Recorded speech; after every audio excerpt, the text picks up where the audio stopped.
India has always been known to be a land of great warriors and kings who have defended the motherland from foreign invaders. But most Indians are unaware that the great King Porus was the only ruler in ancient India who not only defeated Alexander the Great, but also gave him a tough fight that Alexander never expected. This is the story of an Indian king named Porus, who was a warrior like his father and grandfather before him. His empire was located in the region of Purus, which roughly translates to the area between the Sutlej and Bias rivers in present-day Punjab, India. It was a time when empires used to expand their territories by looting and pillaging other kingdoms.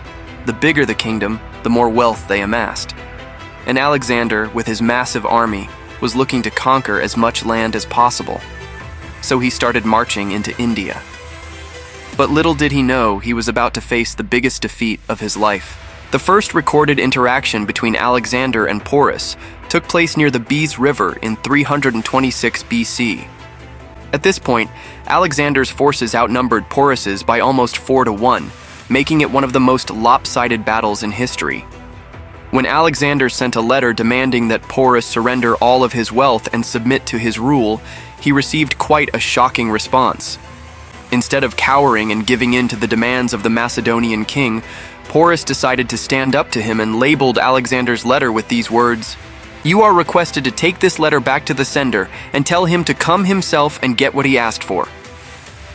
Hearing this, Alexander's face turned red with anger, and he got ready to teach this insolent Indian king a lesson he would never forget. On the day of the battle, both armies assembled on the banks of the river. Alexander's army was a massive force consisting of at least 40,000 infantry soldiers, 180 elephants, and 200 chariots. On the other side, Porus's army, although much smaller, was well equipped and strategically positioned. As the sun rose, the battle began with the two armies charging towards each other. Initially, it seemed like Alexander's superior numbers would give him an easy victory. His troops were able to break through Porus's first line of defense, causing some degree of panic within the Indian ranks. However, Porus had something up his sleeve that Alexander and his men weren't prepared for. As soon as his first line of defense was broken, Porus unleashed his second line of defense, cavalry archers on Alexander's troops. These highly skilled horsemen were mounted on swift horses and were experts in archery. They rained down arrows on Alexander's infantry, disrupting their formation and causing heavy casualties. Alexander realized that this was not going to be the easy conquest he had anticipated. The battle raged on, becoming one of the most brutal and intense confrontations in the region at that time. In the midst of the chaos, there was a moment when Porus and Alexander's forces clashed directly. It was a fierce hand-to-hand combat, swords flashing, shields crashing, and the air filled with the sounds of grunts and war cries. In this close combat, neither side gave an inch. It was a true test of strength, courage, and military skill. As the battle reached its climax, Porus found himself in a one-on-one duel against Alexander. It was a showdown between two of the greatest warriors of their time. Both kings fought with the ferocity of lions, each determined to outmaneuver and overpower the other. The outcome of this duel was crucial.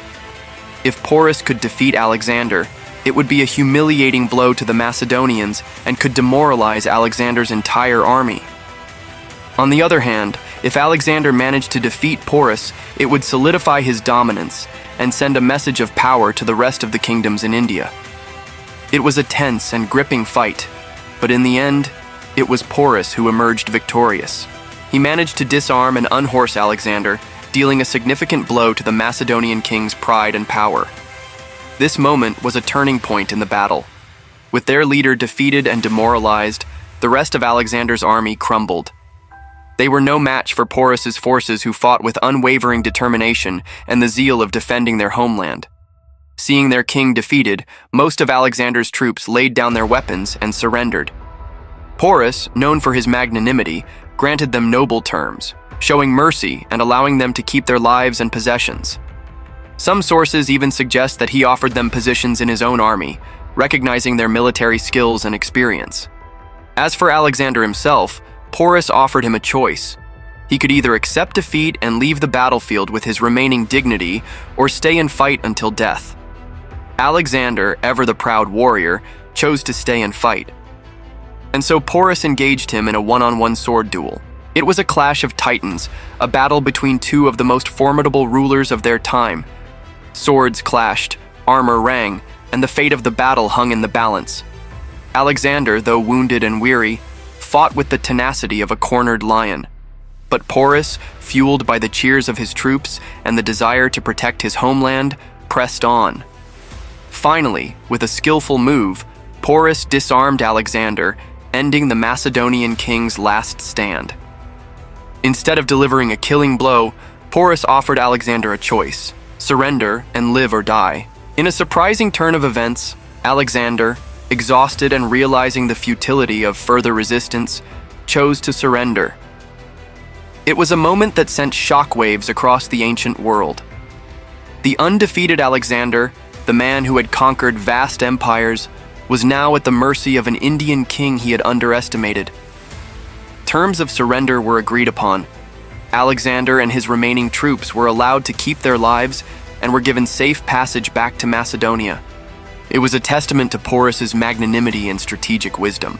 He had not only defeated a great king, but had done so without destroying his enemy's strength.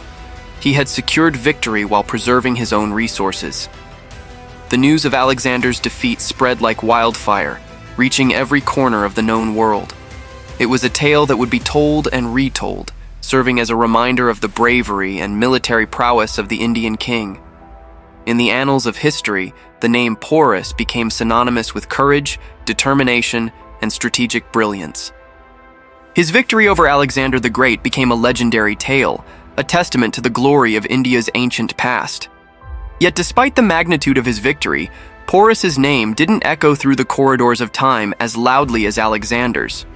Historians and storytellers often focused on Alexander's campaigns, highlighting his victories and conquests. Porus's perspective was largely ignored, his achievements overshadowed. However, recent years have seen a revival of interest in Porus's story. Scholars and researchers have delved into ancient texts, trying to piece together the forgotten narrative of this great Indian king. They've sought to highlight his strategic brilliance, his courage in the face of adversity, and his magnanimity in victory. Efforts are being made to ensure that Porus's story takes his rightful place in history, that the tales of his valor and leadership are passed down to future generations. For too long, the narrative of Alexander's conquests has dominated the historical discourse, but now there's a growing movement to shift the perspective, to tell the story from Porus's point of view, the Indian king who not only stood up to Alexander the Great, but triumphed over him. As we reflect on Porus's legacy, we're reminded of the richness and diversity of India's ancient past. We're inspired by the courage and determination of a king who, against all odds, defended his homeland and secured a place in history. So remember the name Porus, the Indian king who defeated Alexander the Great. Let his story be a beacon of inspiration, reminding us that courage and determination can conquer even the mightiest of foes. If you enjoyed this episode, don't forget to like and subscribe for more exciting historical tales. Thanks for watching.